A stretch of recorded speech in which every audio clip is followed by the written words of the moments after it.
مطمئن رہیں۔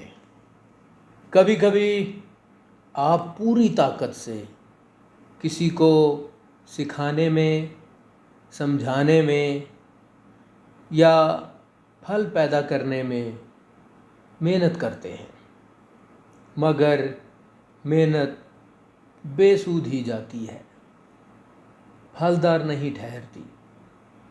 تو ایسے میں آپ خود کو کوسنا نہ شروع کر دیں، کیونکہ ہو سکتا ہے وہ زمین ہی پتھریلی، بنجر، جھاڑیوں والی، کم ہل چلی یا راہ بنا لی گئی ہو، یا جس کی وجہ سے سخت ہو گئی ہو، یا پھر سب سے بڑھ کر اس میں خدا کی ہی مرضی نہ ہو۔